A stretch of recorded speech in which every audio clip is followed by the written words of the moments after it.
Hello friends, welcome to Rajesh selection.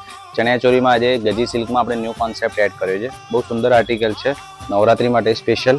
બોર્ડરમાં લગડી પટ્ટો આવશે, plane ગજી silk મટીરિયલમાં એનું ફેબ્રિક રહેવાનું છે. સ્કર્ટનું ફ્રન્ટ બેક જોઈ શકો છો, પ્લેનમાં સિમ્પલ ને સોબરમાં બહુ સુંદર આર્ટિકલ છે. જોઈ શકો છો ડાર્ક પર્પલમાં બહુ સુંદર એવો સ્કર્ટ છે. ફૂલ લેન્થમાં સ્કર્ટ રહેવાનો છે, ફૂલ ઘેરામાં સ્કર્ટ રહેવાનો છે. નીચે બોર્ડરમાં લગડી પટ્ટો છે, સોબરમાં બહુ સુપર કોન્સેપ્ટ છે. બ્લાઉઝની વાત કરીએ તો સેમ કોન્ટ્રાસ્ટ મેચિંગમાં સેલ્ફ બ્લાઉઝ રહેવાનું છે. બેકલેસ આઇટમ છે, સ્લીવમાં એ હેવી લગડી પટ્ટાનું કામ છે. સોબર પહેરવું હોય એકદમ ડિસેન્ટમાં તો દુપટ્ટો પર એકદમ હેવી રહેવાનો છે, લગડી પટ્ટા બોર્ડર સાથે બાંધણીમાં જોઈ શકો છો. બહુ સુંદર એવો કોન્ટ્રાસ્ટ મેચિંગ દુપટ્ટો આપેલો છે. બહુ સુપર હિટ આર્ટિકલ છે. 7 થી 8 કલર અવેલેબલ છે. આપણે કલર જોઈ લઈએ. આમાં first colour dark pink colour રહેવાનો છે, second bottle green colour, third મેચિંગમાં નેવી બ્લુ કલર છે, ડાર્ક નેવી. બધા સુપર હિટ કલર છે. બહુ સુંદર કોન્સેપ્ટ. ડાર્ક કલર મેચિંગમાં ડાર્ક ગ્રીન કલર, રામા કલર અને આ ડિઝાઇનનો સુપર હોટ કલર બ્લેક. તો ફ્રેન્ડ જોઈ શકો છો નવરાત્રી માટે